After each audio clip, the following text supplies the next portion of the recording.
Hello and welcome to the Game Theory Podcast. I'm your host, Sam Vecenie.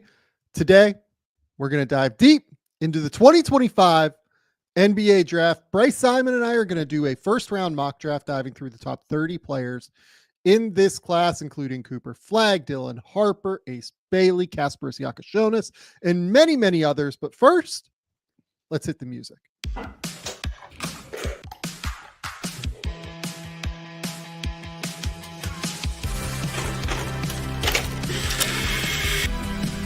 They do have a timeout. Decide not to use it. Way downtown. Bang! Bang! What is this going to be? Wow! Are you kidding me? Hello and welcome to the Game Theory Podcast. I'm your host, Sam Vecenie. But if you watch the tape, what you will see completely orchestrated this game. Bryce, what's going on, buddy? What's up, Sam? How are you? There is nothing like Christmas break to remind me how much I am a schedule person and I want my schedule and I need my schedule. And when my schedule gets off it throws me all the way off. We were back to school this week, Tuesday. Like you would have thought I ran a marathon the way I was acting whenever I got done with school that day. But what I found is, at home, I don't have to be on and talking all the time. And then as a teacher, you're always in front of your students and correcting your students and teaching your students and making sure they're doing what they're supposed to. And they're all great kids. Like, I'm not complaining about being a teacher. It's just when you go over you're on all the time. And there's just not a lot of break there. And man, it was tough. The summer break is the worst, right? Like, I come back from summer break. It takes me almost a whole week. And if I'm coaching football, then it gets really hard to go that whole day then into football practice. But even this 2-week Christmas break gets me completely out of my rhythm.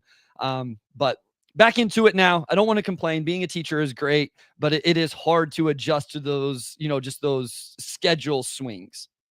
Oh, dude, like every time after we record, because you and I record for like 2 hours and we are like full scale on for like 2 hours, obviously. I will absolutely like go and lie down and just like decompress for just like 30 minutes, right? Yeah. Like, I'm not sitting here saying that, I take like the rest of the day off or anything. I certainly don't have time to do that, unfortunately, but I will take like 30 minutes and just be like, okay, like my body can reset a little bit. I can take a minute and just kind of stop. Yeah. You know what I mean? I had to explain to my wife one time, because I think sometimes she was frustrated that I wasn't more excited to be around the family when I got home. And I was like, babe, I'm around kids all day long. And it's a small school. So it's like, when I say this, people are like, what? Like, it's 110 kids that come through my classroom over that 7-8 hours, whatever it is. I just need a little bit of time away from anybody. I just need to be by myself where I don't have to talk, where they aren't asking me questions or saying my name or whatever. And sometimes I hate it for my own kids, because, then they pay the price for that, because I'm so on for all of everybody else's kids. But she finally understood it one time. And I think she sees it as a nurse, right? Like, she's in a similar situation where she's on, and there's a lot of professions. I'm not saying teaching is the only one. It's just these times of the year remind me of that. Or the heroes of podcasting, by the way. Don't forget them. Come on. Yeah. We have to take the comments too. The people our commenters and our listeners, our viewers are the best. So. Oh my goodness. I mean, look, like after this, I will sit down for 30 minutes and I'm reading. We'll talk about recommendation corner. I'm reading a book right now. We'll do recommendation corner at the end, because I'm absolutely sitting here and talking for 5 minutes about Den of Thieves 2 Pantera, which I have seen and seemingly very few people around the world, based off of the fact that it only has 167 people that have seen it on Letterboxd right now, and somehow I am one of them. It just got to Australia a little bit early. I am very, very, very excited to be able to talk about Den of Thieves 2 Pantera, a beautiful, beautiful film. Did you see the first Den of Thieves movie, Bryce? I have no idea what you're talking about. Oh boy. Okay. So we'll get to that later on. Let's talk 2025 NBA draft. So Bryce and I are going to mock draft. As usual, we will go back and forth. One of us will go first. One of us will go second. We will make selections. We're going to use our trusty Fanspo Mock Draft Simulator, a super valuable tool. Shout out the folks over at Fanspo. They do a really, really great job creating this tool, making things very easy and very visually appealing for people like me who can use it. And Bryce and I can then discuss things like this. I don't really know what the order is. I'm just kind of guessing that it's reasonably close to what it is right now. We'll find out as we go. Teams don't really matter, right? Like we're not doing team specific selections, right? I was thinking we'll do like a little bit. Like let's not go crazy with it, but like, you know, a little bit. Okay, good. I was hoping so, because one of my things I was realizing was I'm ready to do that a little bit because it helps me figure things out a little bit within tiers and stuff like that. Like, okay, how many point guard needy teams are there going to be at the top of the draft? How many teams actually need a center? So how many of these different types of players can I have in different areas of my board? So cool. I won't go crazy, but we'll look at it a little bit. Love it. Yeah. The next question I have for you is, we talk a lot about like the strength of a draft, right? And it's always worth noting that on the team side, this conversation exists for sure.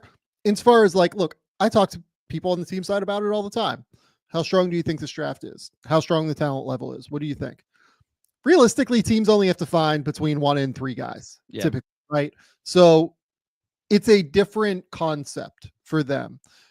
Where strength matters is in terms of like, okay, if there are like 6 guys we're comfortable with, we're probably going to feel pretty good about us getting one of them if we're at a certain point in the draft. If we're only comfortable with 1 or 2 guys, we might have to go up and get that player. Yeah. But it is a bit of a different conversation at the end of the day. What do you think of the strength of this draft? Do you think it is a particularly good draft? Do you think it's a particularly bad draft? Where are you at this point in the season as we are 4 or so games into conference play? So where I'm at is at the top. I don't want to call people I'm not going to call anybody out. Here's how I feel. I feel like we have gone overboard with saying too many prospects in this class would be the number 1 pick in last year's class. Like I've heard some numbers that I'm like, I just flat out would not agree with that at all. Maybe that's a good question. How many? I say 2.5.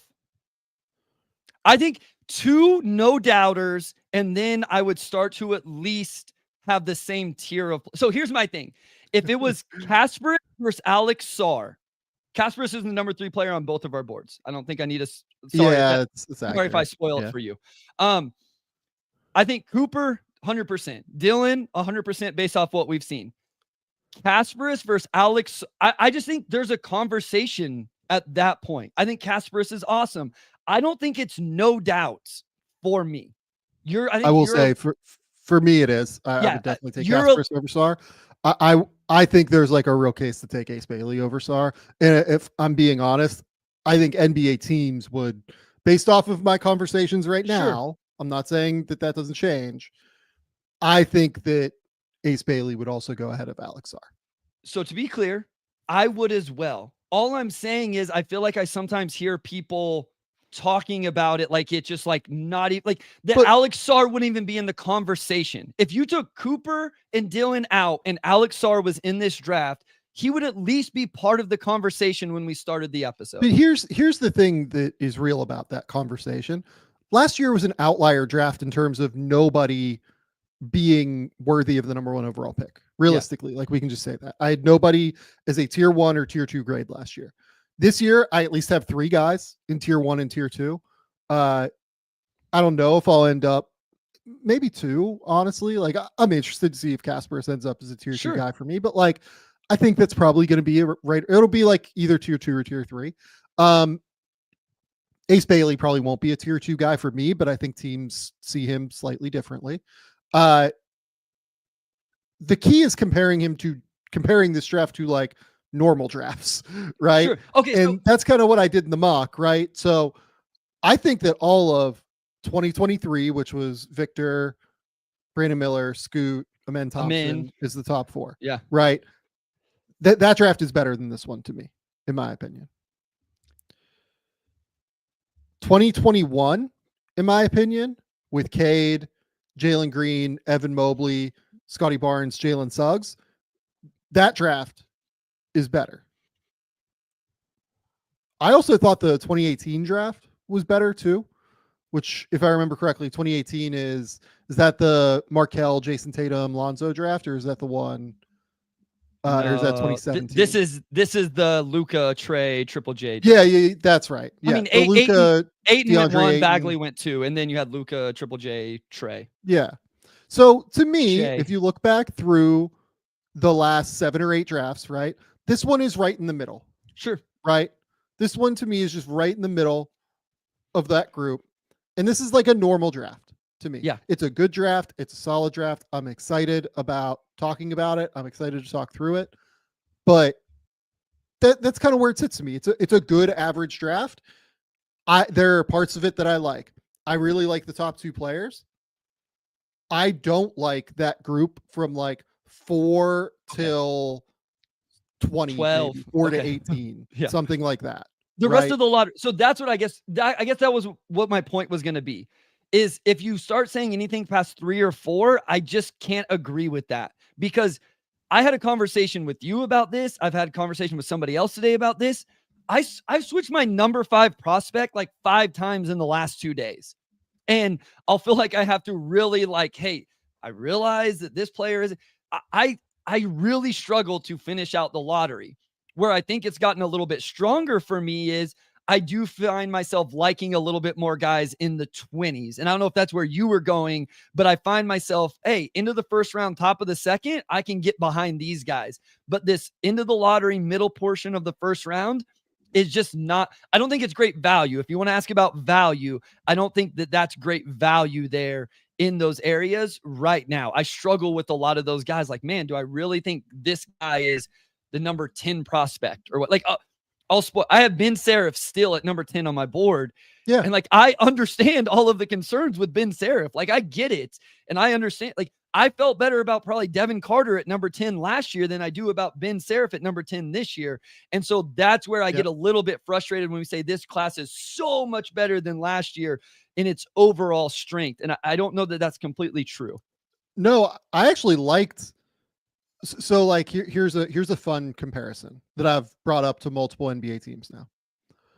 Would you rather have Bub Carrington or Jeremiah Fears?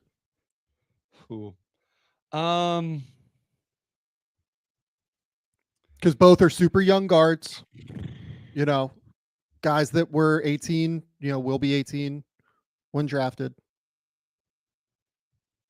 Like reasonable comparison points. Yeah.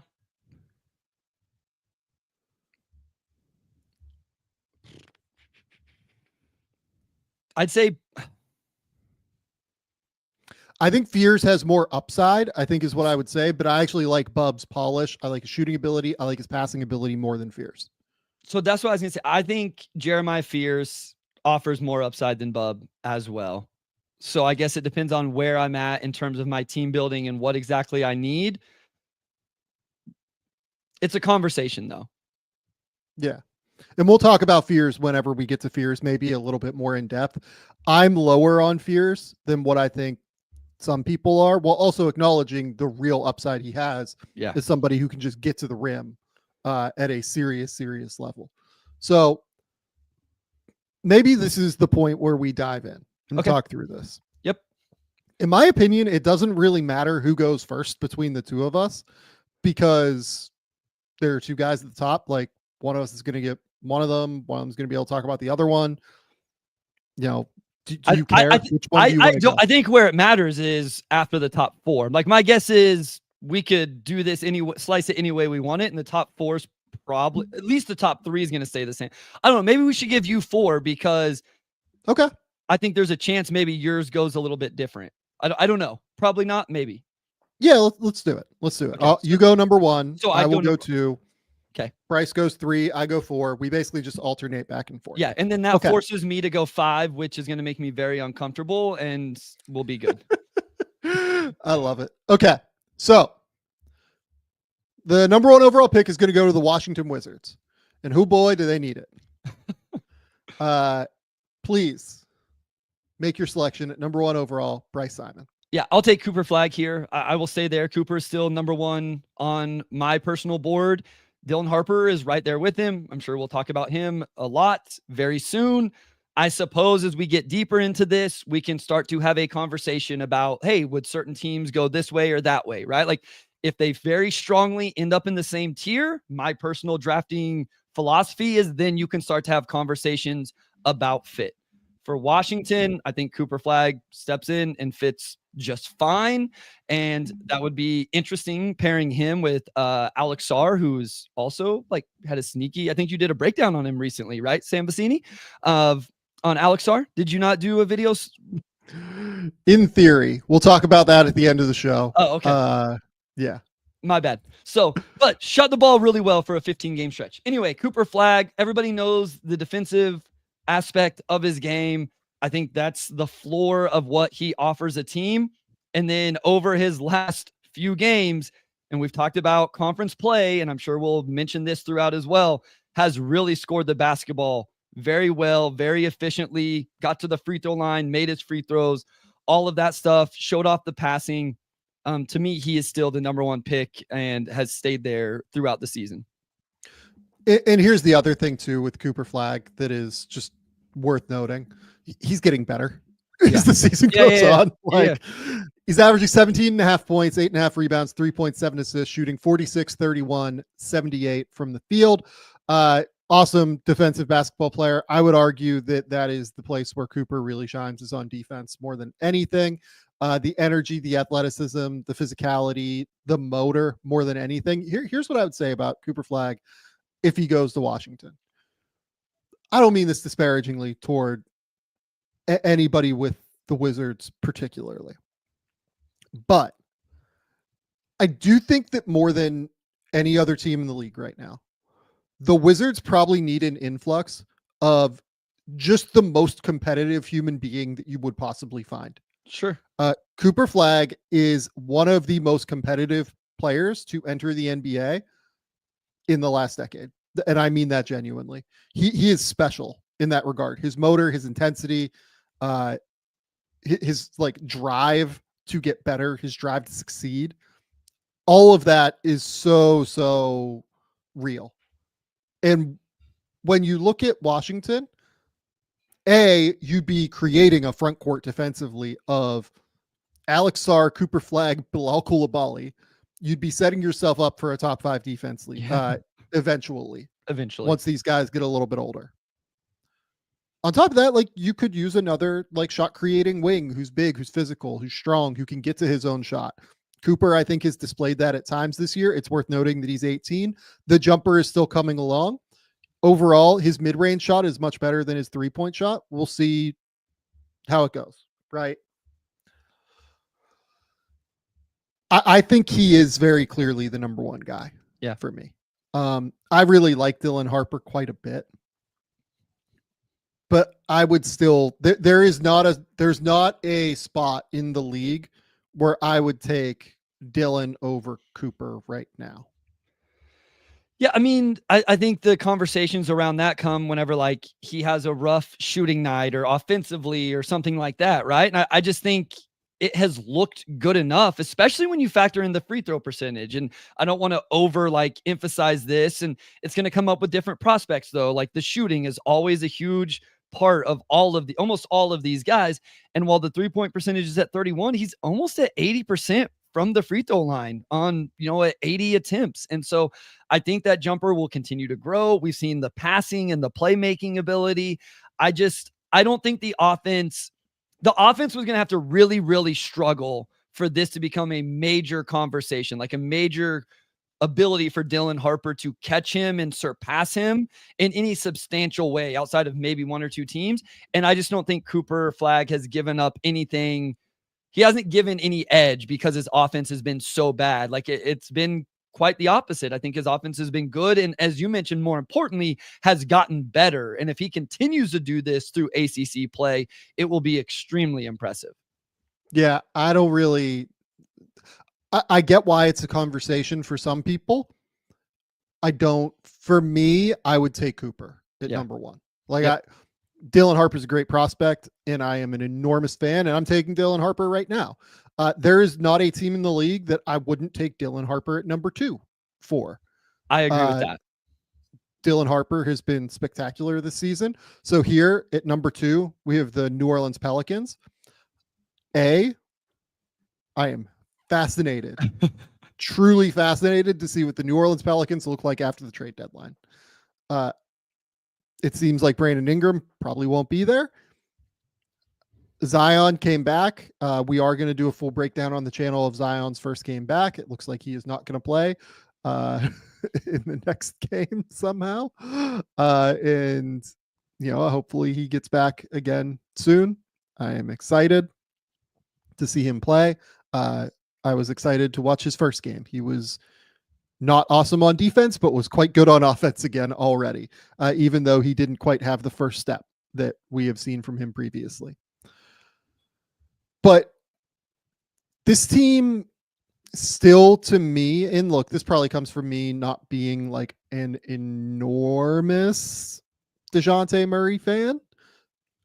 I think that they could use another like real playmaker. The question that they're going to have to make a decision on at some point, the Pelicans, this is like, it seems clear to me that they don't see Zion in the way that I see Zion. Like when they had their most success last season, it was playing Zion at point guard.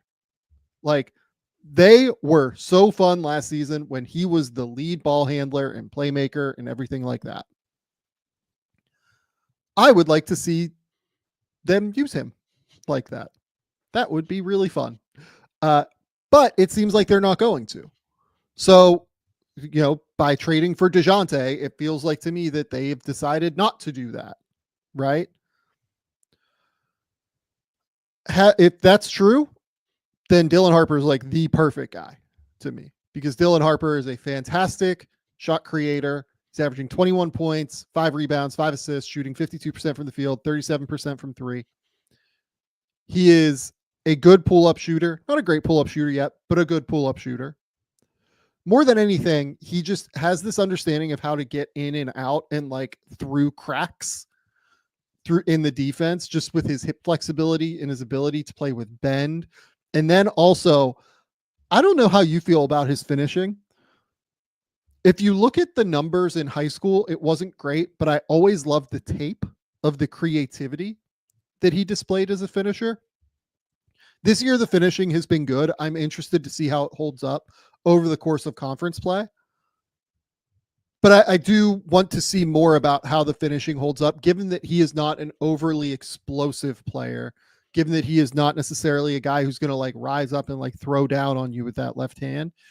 He is a below the rim finisher who does a really good job of using like length extension and striding out and getting all the way to the rim. Yeah, he has real nuance in the way he plays. And I don't think I gave him enough credit for that coming in, just in terms of secondary defender navigation dribbles. He has the nastiest in and out hesitation dribble. Like it is sick what he does in terms of being able to create. And then he has this strong build. Everybody knows that, but it keeps him on balance at all times. He has this ability to play through contact. And so to your point, if you're not like crazy twitchy and crazy athletic, then you better be able to navigate those little creases like you're talking about and stay on balance as you're doing it. Like you better have the strength to then do that. I also like he's obviously an on-ball player, right? But I actually have made some notes about some good off-ball movement and understanding of that. Oh, yeah. He understands spacing. He relocates for a catch and shoot three-pointer. He cuts to the rim. And it's like, okay, this to me really works in the NBA because, yeah, some teams essentially put it in one guy's hand and say, hey, go cook. But as we've talked about with a lot of players, right? Like, hey, play off this guy and then play with the ball in your hands. Like, do a little bit of both. We're seeing Donovan Mitchell and Darius Garland do it to perfection right now in Cleveland, where both of those guys are probably better with the ball in their hands, but they have learned to play off the ball to where they can help each other be even more impactful. And listen, I'm not comparing Dylan Harper to either one of those guys, saying he'll be the level of shooter of those guys. I'm just saying, I think in today's NBA, having that off-ball ability is important. And I have seen enough from him in his opportunities to be like, okay, like that's nice. And I think that makes his fit even more seamless. Totally agree with you. Like the other thing I'll mention with Dylan too is I like the point of attack defense. He's aggressive. He's tough on the ball. He uses his length really, really well. He's probably going to come in around 6'5", if you made me guess, with like a reasonable amount of length, not a crazy amount of length, but like might be like +3, +4. So I'm a big fan of Dylan Harper. I enjoy everything that I've seen from him to this point in his career. And another thing that I enjoy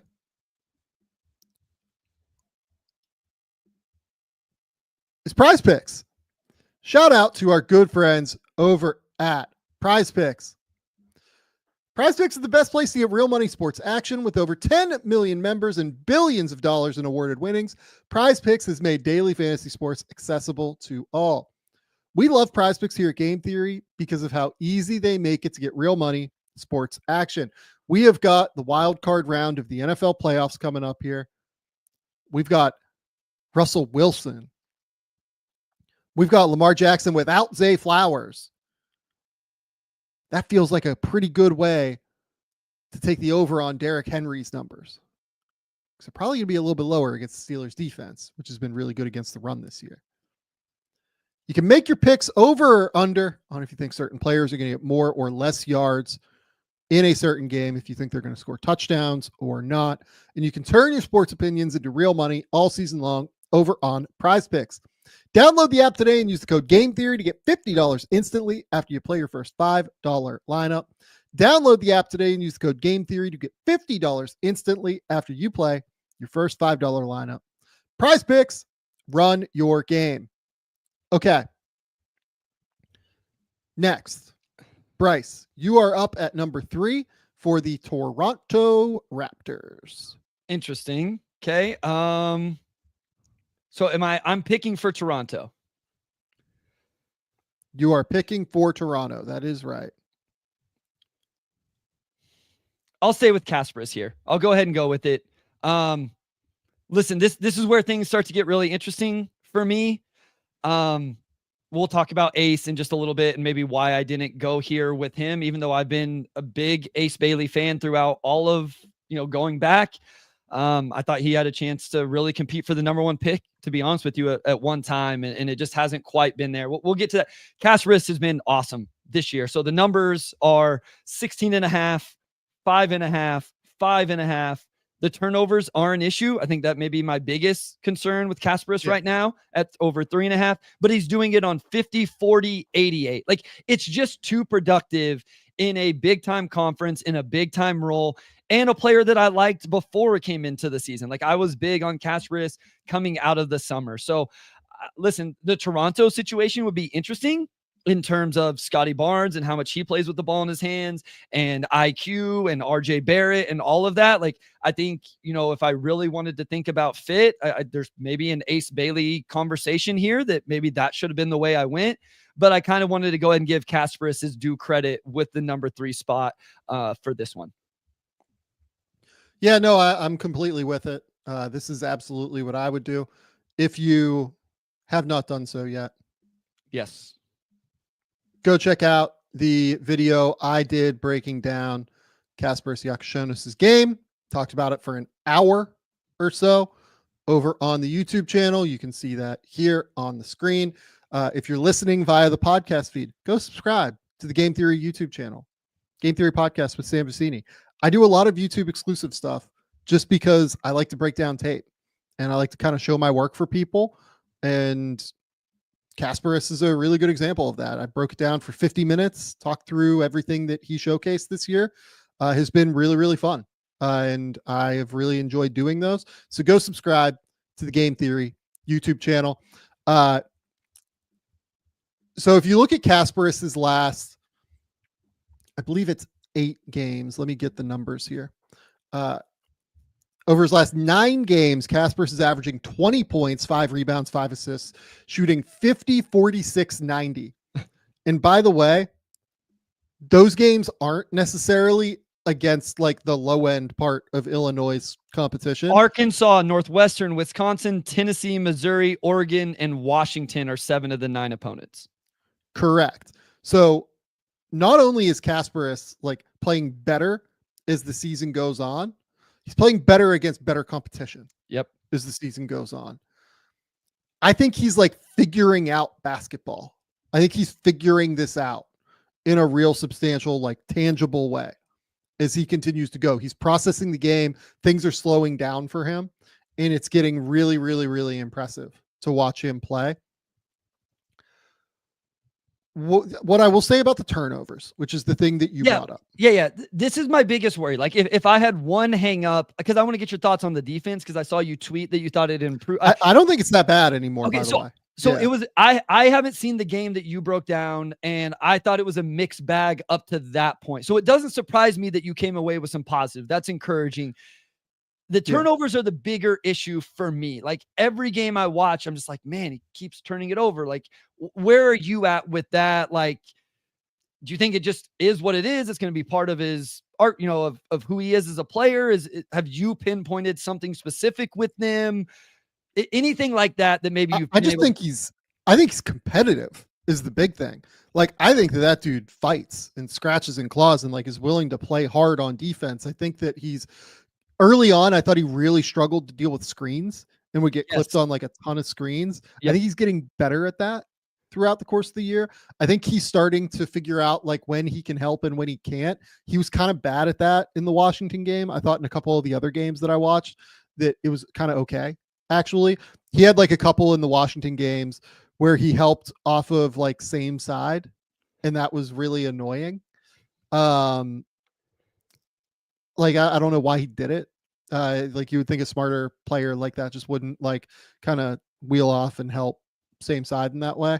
But look, he's going to figure it out. Like he's big. He's like 6'4.5". He's 6'5" or so. He is super strong for a guard. Like he's like, I saw him at Hoop Summit, like what would that be 10 months ago? He was like bigger and stronger than all of the other like guards, like built, like his shoulders were big, like his arms look bigger than a lot of these dudes. Yeah. So yeah, I'm really intrigued. Like I'm really, really intrigued, and I'm a fan of what I've seen from Kasparas. What about real quick on the turnovers? Like I said, just what? Oh, the turnovers. Yeah, I forgot to answer that question. So on the turnovers, I think a lot of it happens, at least in my experience watching him, when he goes to like gather and like pick the ball up, kind of, where it looks like his like head is like looking for where to pass it, or his head is looking at like the second and third level, and he'll kind of like lose control of the ball momentarily. Right. I do think that that's kind of fixable on some level. I hope that that's fixable on some level. I think that as he just gets more experience and adjusts to the speed of the game in terms of like how loose he can get with it on those gathers, I think that he'll be fine with it. Like, I think the turnovers will drop. He might always be like a little bit turnover heavy as he plays against super high level athletes, but like, I don't think it's going to be catastrophic either. Yeah, I was just interested because again, there's not a whole lot of knocks I have for him. Yeah. It just that was one that continued to come up.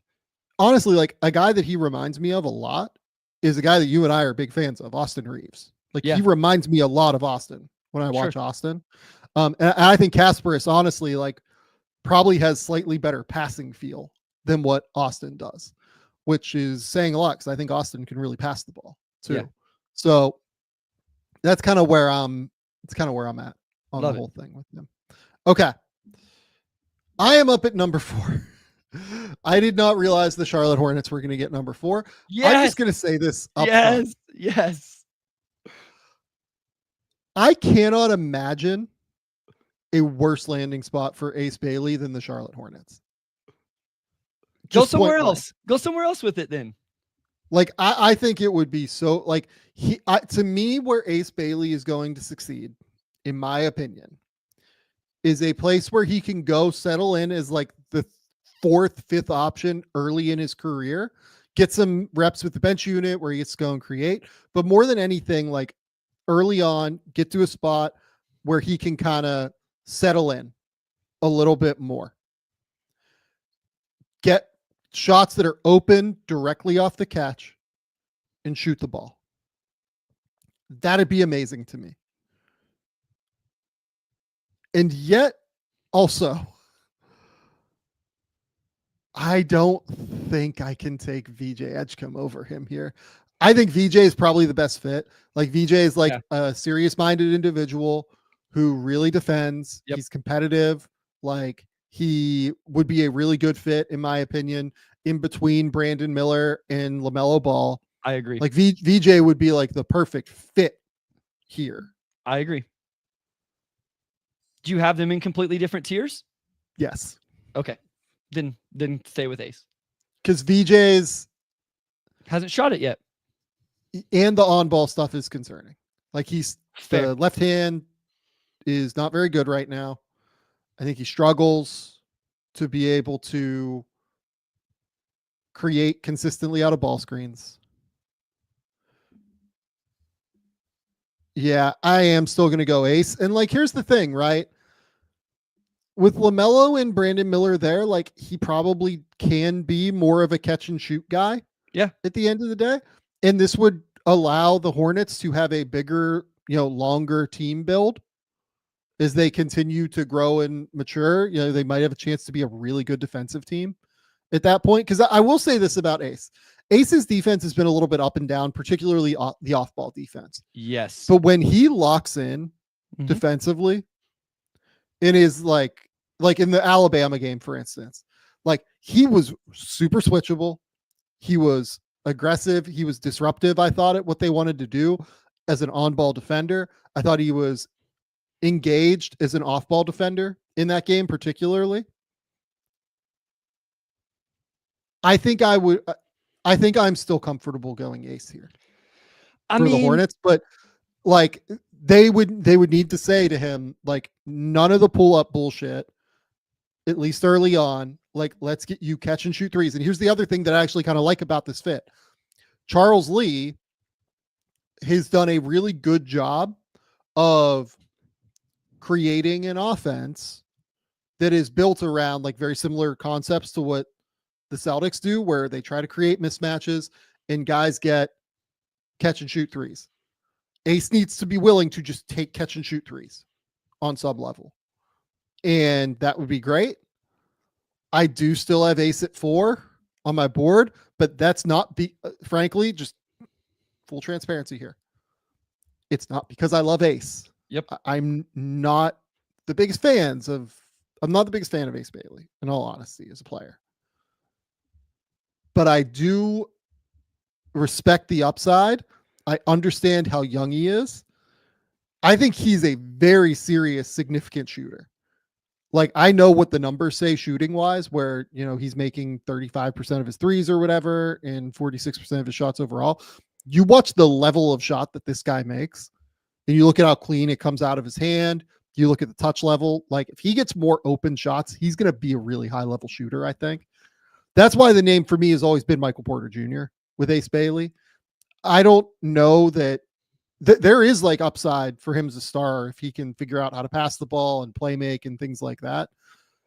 But yeah, I'm at least interested in Ace Bailey due to the shooting ability and the defense, and they're 6'10", and he's 6'10", and like, he has the ability to impact the game on both ends.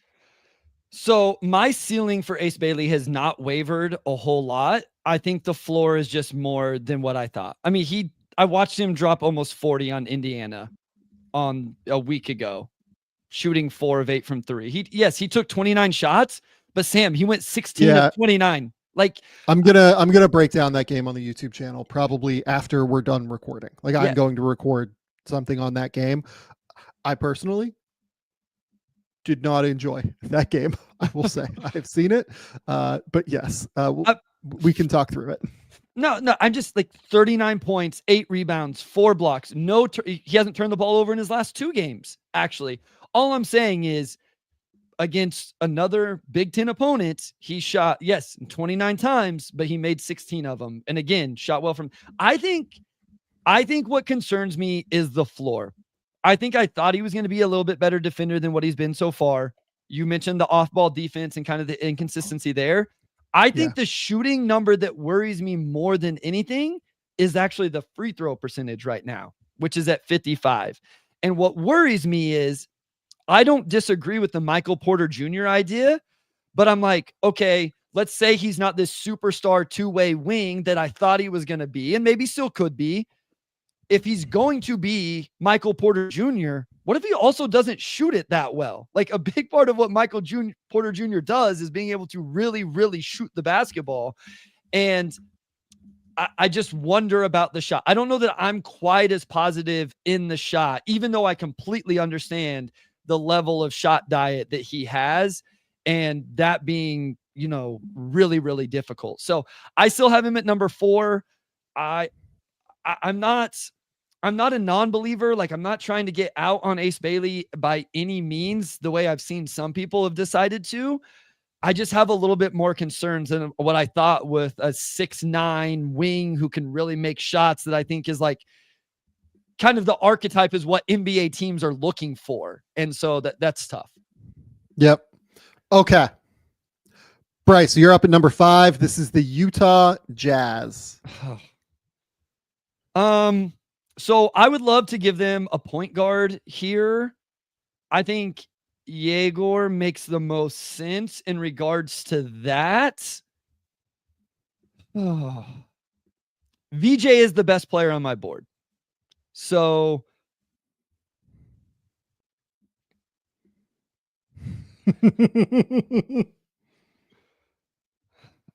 did I say I wanted to do team fits? Am I the one that said that? I don't think I said that. Did I? Oh, I think that with Utah, you're taking the best guy available. Like they have Lowry, and that's, all that matters. The only guy there that I have like actual, like real confidence in. I'm with you as well. So let's just go VJ. We'll go VJ Edgecombe. He's still at number 5. We talked about him a little bit. I think the defense is awesome, and I'm hoping that the score, especially the shooting, continues to get better. I think I was looking earlier today, and he's made 8 of his last 20 or something like that from 3. So starting to get it a little bit. He had the really rough game against Iowa State. Iowa State is awesome with some really good defenders, but I will completely buy into everything he brings on the defensive end, and just really, really hope and kind of believe in the jumper that really comes through. So a few things here that I like. VJ is a great defender going to a team that like truly desperately needs defenders.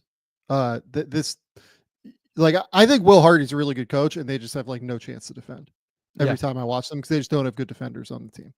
So that'd be my number 1 point here. Number 2, I think they need athleticism too. Like they need dudes who can like jump, and who can disrupt things, and who can pressure, and who can like pressure on both ends of the court, both offense and defense. Like Isaiah Collier like can't play in the NBA yet. Like he's just not good enough to do so at this point. And yet I also kind of like those minutes for Utah, because it just gives them something different than it feels like they have right now, where he is at least pressuring the defense and like attacking and getting into the lane. Like I'm at least intrigued by those minutes. And look, I don't know if Isaiah is going to be an answer. I don't know if he's even going to be good, but like I don't hate those minutes, I guess, because it's something different for them, even though Isaiah is not very good right now. So you don't think like I know Egor is fallen a little bit, maybe for both of us. I know he has a little bit for me. Yeah. Is there an argument here to just go get a primary initiator? Like, just like, hey, let's get some guy that, let's get, even as a young player, that can come in and can potentially do that for our team. Like, was there, because I feel like there's an argument for that for a few teams, and Utah would be one of them, because I'm not Keontae George as a point guard camp. Like, I don't believe that. I don't know if Keontae George is anything other than like a 6th or 9th man or something. Yeah. Right? I think the upside is the third guard on a team that really comes in and gets buckets and all of that. And so I guess that's where I looked at potentially, because I have them in this same tier. Like this would be a conversation for me with, Edgecombe, him, and a few other guys that I assume are about to be named as well. So I think I could have made an argument for him being the selection here, but as with a few guys, the most recent games haven't been great, and that's knocked things down a little bit. Yeah, I agree. So, okay, the Brooklyn Nets are up here at number 6. I don't feel great about any of these guys on the board as a number 6 overall pick. Facts. I will just straight up say that. I'll talk through kind of my process here and why I'm going to end up doing what I'm going to do. And I don't feel great about it at all. Okay. So I really like Liam McNeeley. Liam McNeeley will go next ish, like somewhere in this like range, in my opinion. He's in the same this tier for me. Yeah. I don't feel great about him being a number 6 pick. I feel like he's going to be a really good, starter rotation player in the league. Agreed. I agree 100%. Asa Newell's really interesting to me. I think Asa Newell has been productive. He's been super consistent. At Georgia, he's basically just been a big so far this year. He's been like a pick and pop big occasionally. And I like the athleticism. I like the defensive versatility that he's shown at times. But he hasn't really shown any ball skill to this point. It feels a little bit aggressive for this team, particularly where they have Nick Claxton and Day'Ron Sharp still to do that. Ben Saraf, doesn't really have a great right hand yet. Yeah, like that feels concerning to me to take at number 6. I can't believe I'm going to do this. I am going to take Egor here. Sure. I don't feel great about it. And I like Egor a lot. Like, I think people know that. Like, I really like, I think Egor enters the NBA as one of like the 10, 15 best passers in the league. Like, he is a special passer and playmaker. But the problem is that when Egor's going to have to score is the issue. Like he's going to have to be able to score the basketball. He's down to like 31% from 3. That was my big question coming into the year. Can he actualize the passing ability if he can't score the basketball? The reason that I think he is a point guard. I don't think he might end up shifting off the ball at some point, but the reason that I see people in the comments saying like, oh, he's like Josh Giddey all over again. He's a better athlete than Josh Giddey. Like he just is. He is a much better athlete than Josh Giddey. He can actually like use some burst to be able to get to the basket and score. I think that often these big wing initiators, big guard initiators in this case, and BYU's a little bit different because they play a very NBA-centric style of offense. But I think that they can struggle sometimes with how condensed the court is. In college, it's just a smaller court space to operate in. Like you saw it with Scotty Barnes at Florida State, where like he couldn't really get anywhere, not because Scotty wasn't capable of it, because there just wasn't any space for him to operate. I think you want Egor on the ball. I think that the shot looks better than Giddey's too, coming in. So I think like if you basically took Josh Giddey and up the sliders like 25 to 27% or 25 to 40% as a shooter, and then like 40% as an athlete, that's probably pretty similar to what you get. And if that's what you're getting with Egor, that's actually a really interesting player to me still at that point. I mean, so the other thing, Tim, is you're also taking Josh Giddey, making him 18 years old, not turning 19 till March. Like that's the other thing is like, we know at this point that Josh Giddey can't shoot. It's not fair to just say Egor is Josh Giddey. I think I watched the Texas Tech game today, and listen, it's hard to judge off film, like mental things. I think Egor looks like he's just like overthink. Like I feel like he was like trying to guide the ball when I think he's missed so many at this point. He was really like, he was overthinking it. Like, I think he had got in his head. I could be wrong. This is again, why I'm really excited for conference play to see if he had a 5-game sample where he shot it really, really well. And now he's had a 6-game sample where he hasn't. And in the middle of that 6-game sample, he didn't play a game for almost a month.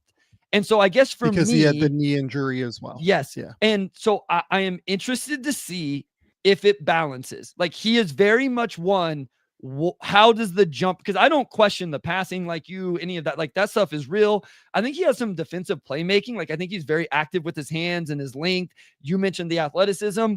The jump shot is going to determine whether 2 months from now we say like, hey, honestly, this is a great pick for the Nets, because I don't think it's a bad spot in general. Like the idea of adding this type of player, the realized version of him, I don't think is a bad idea.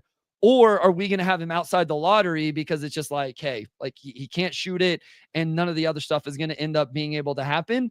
I would like some more data before I definitively say that he's the next Josh Giddey. And so I think that's where that's a little bit unfair. Okay, number 7, you're up with the Portland Trail Blazers. I will take Liam McNeeley here, and I will just add a shooter, floor spacer to the mix. I have been high on Liam McNeeley for a while. I think he's really good. I think he can shoot. I think he can pass. I think he's strong. I think he's physical. I don't know that he's like a plus level defender, but I think he competes his butt off. He rebounds. He just does a lot of stuff. If you go back through my tweets on Motor City Hoops, I don't like actively tweet about a lot of guys, but with him, like I think he is a little bit more than just a shooter. And 38% from 3 right now on almost 5 attempts. He's 85% at the free throw line. I think he is going to have an argument of one of the best floor spacers in the class with good size. Again, plays really hard. He rebounds. I don't know that he's a creator, but I think he's very much a ball mover and is going to attack a closeout. And if you help, he's going to make the right read, all of that stuff. You kind of alluded to it. I don't know that the ceiling is crazy high with him, but in this draft where it's at right now, maybe it doesn't look like quote unquote a number 7 pick, but if I'm Portland and I can add just a solid wing to whatever else I got to figure out with my backcourt, my front court, I have so much stuff to figure out in those areas. I'll take this. So I think they could just use another spacer for sure. Yeah, sure. You look at what they have, like they desperately need somebody who can space the court for Scoot, for Shaedon Sharpe, particularly. Like that seems like their future.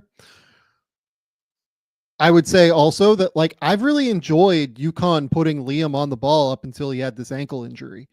Like I've really, really liked what they've done, being able to say like, okay, Liam, like you're going to be our primary at times. And we trust you to make decisions. We trust you to pass. We trust you to be able to do things with the ball. So why him versus somebody like Trey Johnson? If you want a spacer, why not Trey Johnson? Everything Trey Johnson does is like on the ball. That's what they like, don't have any reps. I don't compare those guys to the same archetype at all. Like, like if you want a bucket, like if you want a bucket getter, which I don't think Portland needs, then sure, Trey Johnson. I don't think this is the same type of player. I don't think it's even close to the same archetype, I guess is what I would say. Liam is a much better passer. He is a much better defender. Agreed. Like Liam really competes on that end. He is willing to play defense at a real level. Yeah, I think his overall all-around game is just much better than Trey Johnson's, frankly. Yeah, he impacts winning like in a real way.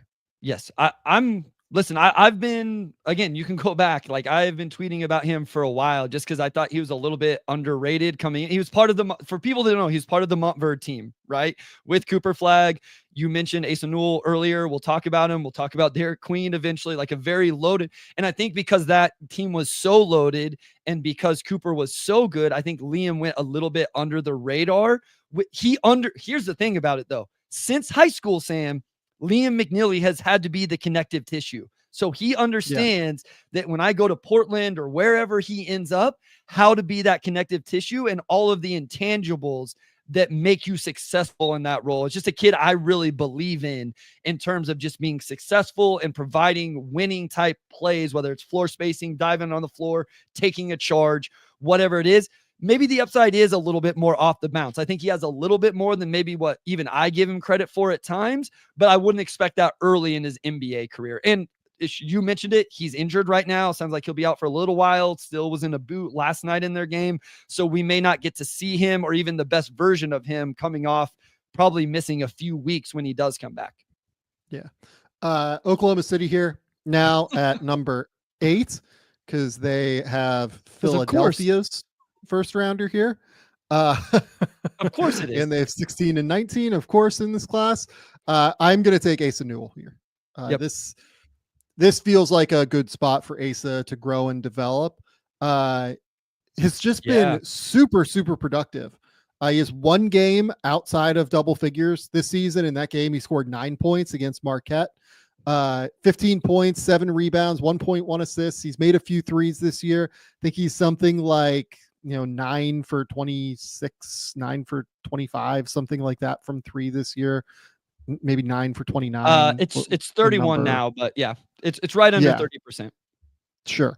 I think Oklahoma City could use another big. I do think Asa, like in high school, showed some latent potential to handle the ball at times, like in their Oklahoma City wants like big dribble, pass, shoot kind of players, right?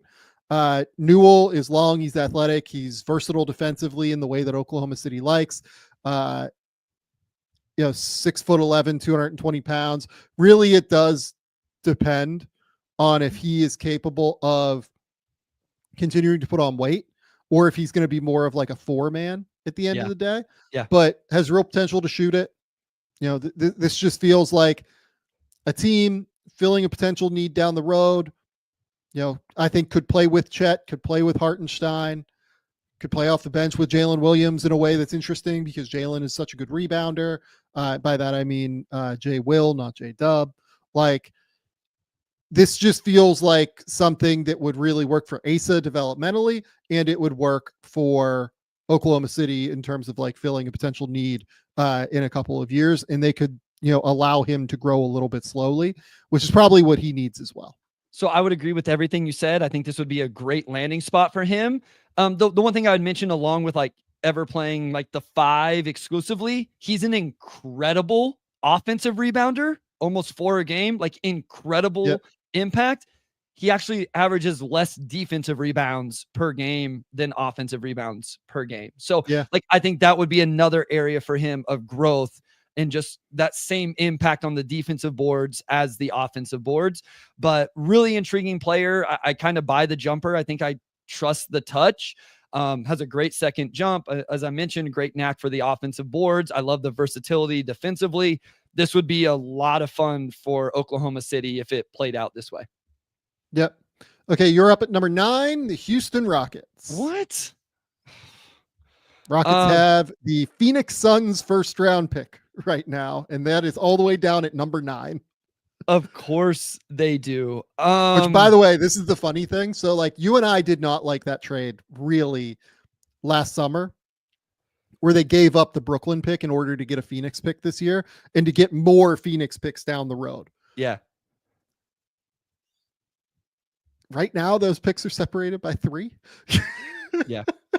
Just playing chess. Yep. Shout out to Houston. They do a great job.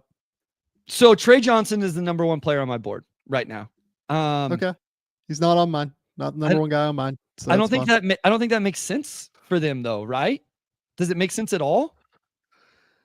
I mean, just insofar as like, if you're looking for something, like it probably is offense, but like, I mean, I don't know how well he would work with Ime, just in terms of I don't think detailed defensively and things. Ime doesn't play him. I don't think. I don't know if he would.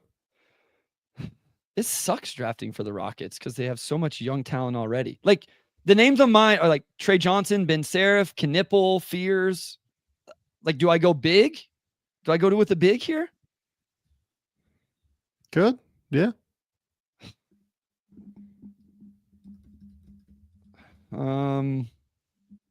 No, I'm just gonna. I'll say Trey Johnson. I'll just take Trey Johnson. I'm not gonna go. Okay. I'll just stay with it. I don't like it. It doesn't seem like it makes sense. I'll say he gets moved in a trade or something. Okay. This is higher than I have Trey personally, but I'd love to hear the case. Yeah. So I think he is a bucket getter. His shot diet is extremely difficult. I love his ability to make shots. I am a little worried about his ability to create easier looks. He does have versatility in scoring. He has soft touch. He uses the glass well. All of that stuff. Defense is interesting. So I'll say this. I think he actually knows where he has to rotate, at least. Sure. Like he helps the helper. He is consistently like available. There's just like no sense of disruption in any way, shape, or form. My biggest worry right now is what has happened the last 2 games. Like we've got into conference play. Not the games in New York where played St. Joe's and Syracuse. No, like no, the Saint. No, but he at least still scored there. The efficiency was way off. But yes, you're not wrong. But like we get in against Texas A&M and Auburn, and it's 7 of 26, 0 of 8 from 3. And like he just has to really, really score the basketball. So this is where I'm at right now. This is the ultimate. I want to see how it looks the next couple months, because if it doesn't look better than those games that you mentioned, if it doesn't look better than how conference play has started, this could slide rather quickly for me. I think it also speaks to a little bit this range in general in terms of just tough. Like I'm just, again, like I have Ben Saraf next, but I have a lot of the same, like not same, but I have a lot of concerns with Ben Saraf also. I think the bigs are the ones that maybe could start to make an argument here. Like I thought about Derek Queen for a second, but I don't know that I have Derek Queen figured out yet to take this high. I love Common, but I'm not ready to say Common's still a top 10 pick for me. And he never was for you. And so I just like, who is the guy? Where would you have gone? I probably would have taken Con personally. Because I think Con is going to shoot it, and I've really liked everything else I've seen from Con this year. Sure. I think he is really good on defense. I think that he's shown some pick and roll playmaking ability, not like great pick and roll playmaking ability, but like more than anything, what I think Houston needs is somebody who can like play off the ball. Sure. Because they're eventually going to get somebody to go be a star, or like one of their guys is going to emerge into a star, right, on the perimeter.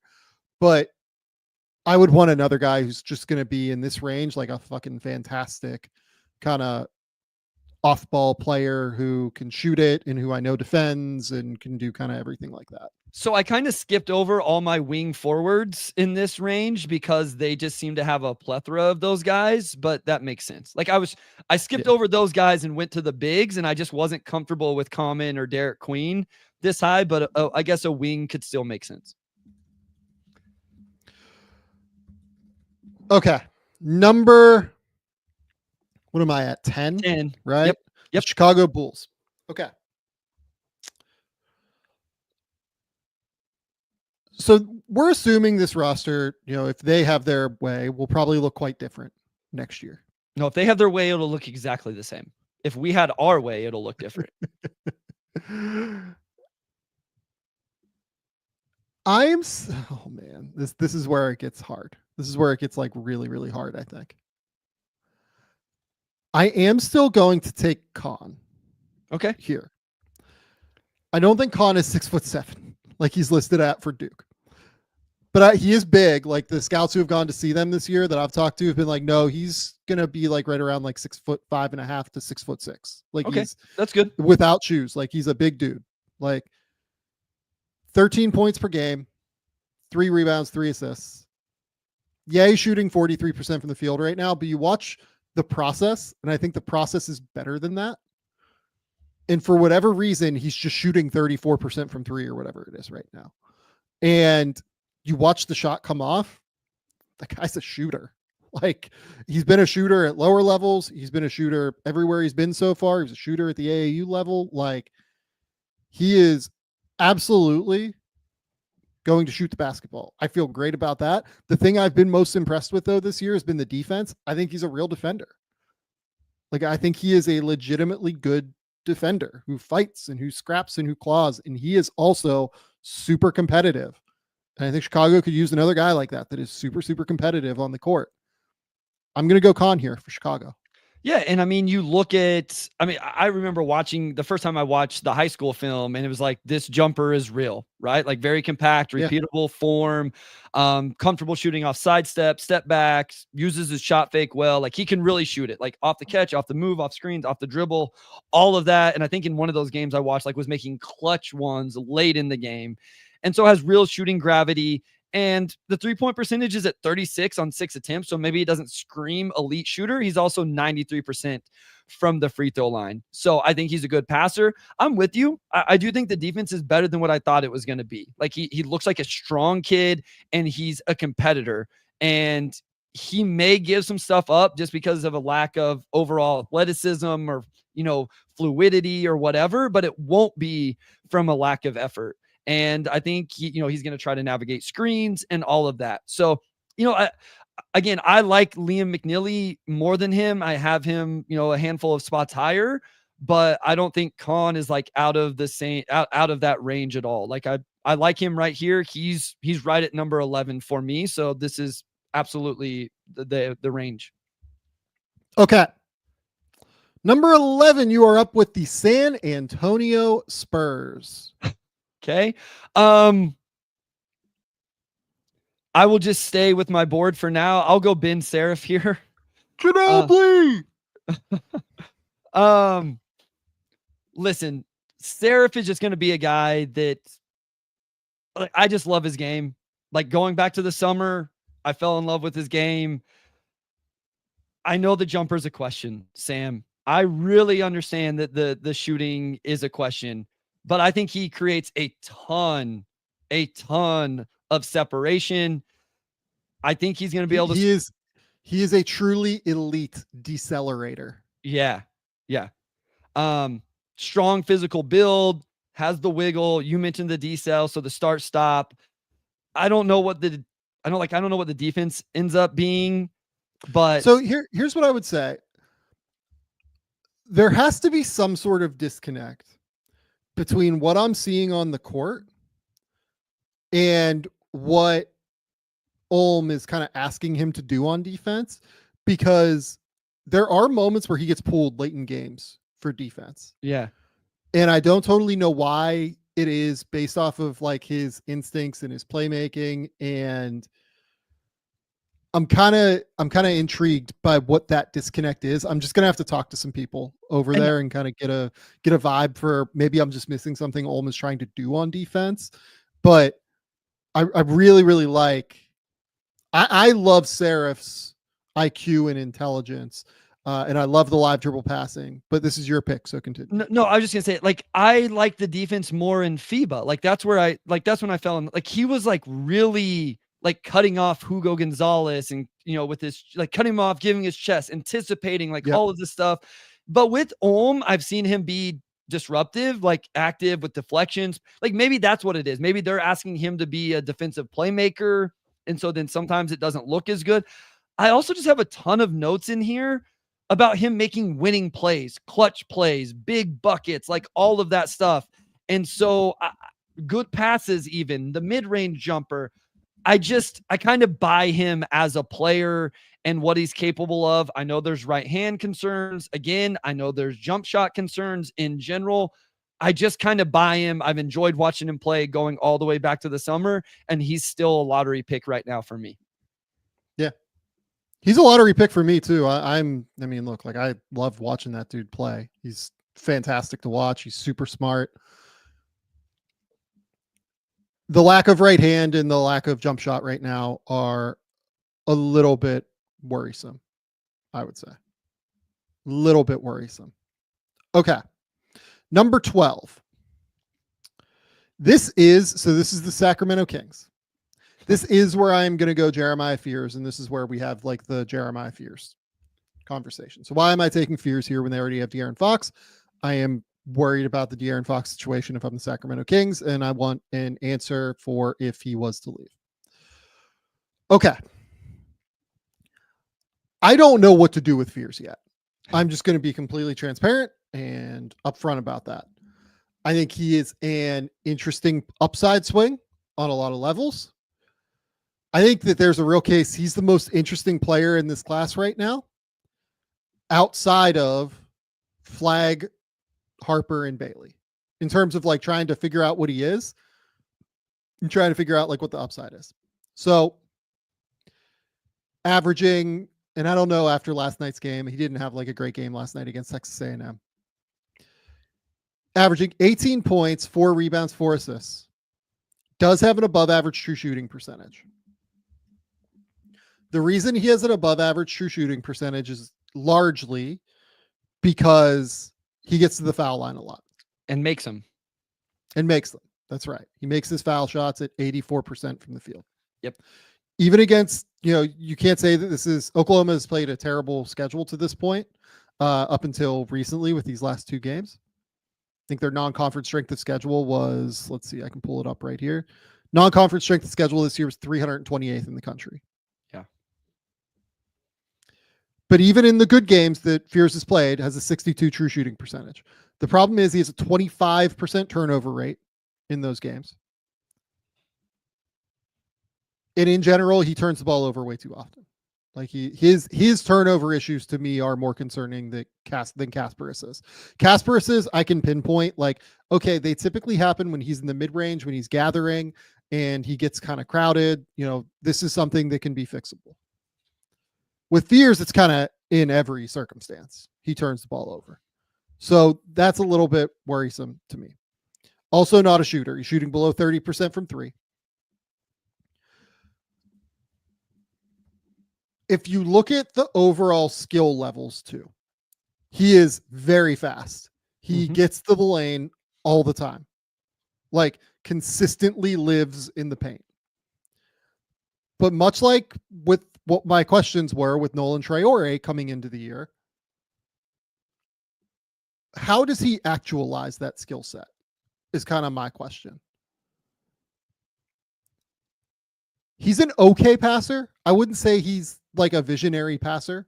He makes like decent reads from time to time. I wouldn't say he makes the right reads because he turns it over so much, but like he is capable of making a kick out pass or a dump off pass that's interesting. He's not a great finisher. Even before last night, he was shooting at 48.8% at the basket in half court settings, which is not good enough. Coming into last night, turnover rate overall, 22%.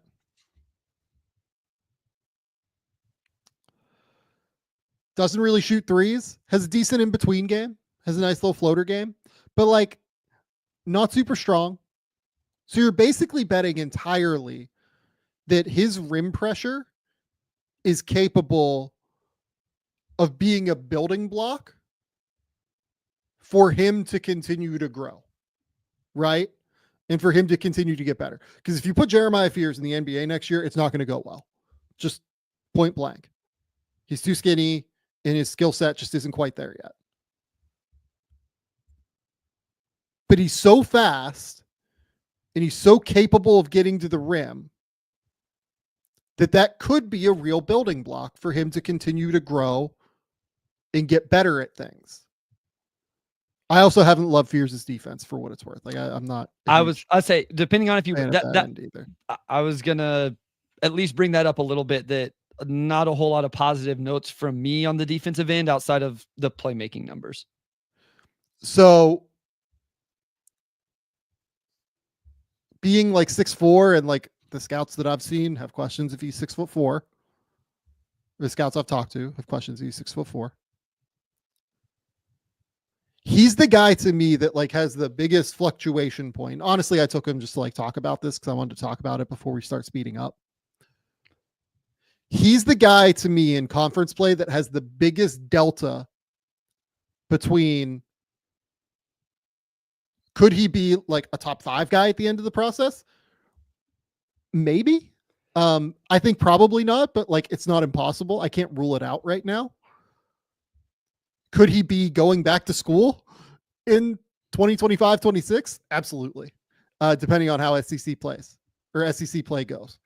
So I say all of this to say that I'm fascinated by Fears. I'm so interested to see where it goes from here. He's a truly interesting player. I don't know what to do with him yet. There's kind of upside outcomes that are interesting, and there are real floor outcomes that are interesting. And there's probably no player in the country that I'm more interested in scouting over the course of conference play, and that NBA people are more interested in scouting over the course of conference play than Jeremiah Fears right now. So here's a question. I saw a Russell Westbrook comp somewhere, but what about Jaden Ivey? Yeah, I know. I don't. What? Yeah. Ivy's frame was totally different. He's more physically powerful. Okay, so that as you were talking about the rim pressure and the first step being the building block, I have the name. Okay. Monte Ellis. Oh yeah, you brought that up last. Yeah. Yeah. Like that's what it reminds me of, in all honesty, is Monte Ellis. And I was like a little bit resistant to that the first time I saw him because I had an NBA. I can't remember. I think it actually might have been a GM that brought it up. But Monte Ellis like is the name that I watch or the name that I see when I see Fears. Yeah. Yeah. I remember I don't know who said the Russ thing. And that was my first, like, I had heard that before I'd really watched him. And I was like, what? This doesn't make any sense at all to me. Like this isn't what I see when I watch Jeremiah Fears. But as you talked, when you said the first step and the building block, that made me think of kind of the building block that Jaden Ivey started with. So I was curious. Yeah. I think Jaden's like a way better prospect than Fears. No, same. Okay. You can go. You are up here at number 13. Who is on the board? Seriously, like what team is up? Just in case. Golden State Warriors. Golden State Warriors. I mean, Queen would make them. I think Queen would be fun here. Queen would be really fun here, wouldn't he? Let's just go Queen. Let's do it. Let's have the Derek Queen conversation. This is in range for me. I will be completely honest, Sam. Like, drives me insane watching him play. He drives me fucking insane. Okay, thank you for saying it. I don't know. He might end up being the hardest evaluation for me to decide, like, do I believe in it? Do I not? What is it? What is it not? I love the soft touch. I think he can pass. I literally was watching a game before we recorded because like I see people have him in the top 10 and I'm like, what am I missing that I don't have him in my, top 10? And truly, like, actually on my board, he's outside the lottery just a little bit. Throws a great pass there. What is the defense? Like, I think he's a really good communicator. Bad. It's bad, Bryce. So that's my thing. But like, defense is like he plays with good verticality, but he's not going to be a difference maker on that end, right? No, he's not going to be a difference maker. I don't think he's going to move well enough to play defense in the NBA well. Just point blank. Like, I don't think he's going to move well enough in space, on the perimeter, anything like that. I have Queen a little bit lower than this on my board. I have another big in the DMV area higher than Derek Queen. Hey, let's go. Here's the positive case for Derek Queen. People are asking in the comments, what will Derek Queen measure in at? I've been told, like, there's a real chance he will measure in at 6'10" without shoes. Interesting. Which is interesting for sure. We'll see whether or not that bears itself out. But even if he's like 6'9", 6'9.5" without shoes, it's probably fine. Here's the case for Derek Queen. Every single place Derek Queen has ever been, Derek Queen has kicked ass. Derek Queen was a kick-ass AAU player. He was a kick-ass high school player at Montford. He kicked ass against super high level competition when they played teams at Montford. He kicked everyone's ass at McDonald's, and then he's kicked everybody's ass this year, averaging 16 points and 8 rebounds per game. That's the case. Yeah. And it's, to me, a fucking good case, in all honesty. No, like, I don't want to buy it, and I can't stop myself. Like, at some point I have to say, what's wrong with me that I can't envision what it looks like, right? Like, that's where I'm at with Derek Queen is I must have a blinder somewhere with this type of player that I don't believe in it. So I'm just going to trust the production. Like that's truly where I'm at. And then I'll learn a lesson one way or the other once he gets to the league and we see whether it actually works or not. So this season, Derek Queen has played the second most minutes on Maryland. Maryland so far is plus 8.2 per 100 possessions when he's on the court. That's third best on the team behind the two guards, Rodney Rice and Jacoby Gillespie. You know, what I will say though is they are better defensively when Queen is off the court, which is not a surprise, right? Yeah. Like it's just that their offense is really freaking good. What have you thought of Queen's passing ability? So that's a part with, so I think he can pass. I think what I put here and why I think this is interesting in Golden State is I said, I think he could be effective operating DHOs. And so this is why I struggle with somebody like him is I don't think he's so good that you run an offense through him. Like, you know, I don't even want to say the names. So it's like, okay, well then how valuable? Well, like the name that NBA teams will bring up to me is what if he's Şengün? And the thing that I immediately bring up to them is Alperen Şengün was 18 years old and won fucking MVP of the Turkish league. Yeah. So like, so this is this is the archetype that scares me to death because I'm like, the idea of the next Nikola Jokic and the idea even of the next Alperen Şengün, I think is going to get people overdrafted in the same way people look for the next Draymond Green archetype or try to put people into the Draymond Green archetype. Or the Jalen Brunson archetype is the one that really scares me because every little guard that can do a little bit of footwork in the lane is the next Jalen Brunson. I'm like, you know how hard it is to be Jalen Brunson? You know how much all of the things you have to have? And so this archetype scares me because it's like, okay, well, what if he's not Alperen Şengün? Then what is the role in the NBA? Maybe there is backup center then. Backup center, which, okay, fine. You can short roll pass. You can operate DHOs on certain teams like the Warriors. That's probably really valuable. On other teams, like, does that make as much sense on the Dallas Mavericks? Like, does he go like as the Mavericks backup center? That doesn't make a whole lot of sense, which is, I mean, so that's where I think my point is, I think it's going to be very team specific with him. It is with a lot of guys, but especially with Derek Queen. Completely agree. Very team specific with Queen. And yet, like, serious offensive gifts. Like, touch on the interior, touch in the mid-range. There is some passing ability. I've been a little bit less impressed with the passing than what I expected this year, in all honesty, given some of the games I watched at Montverde.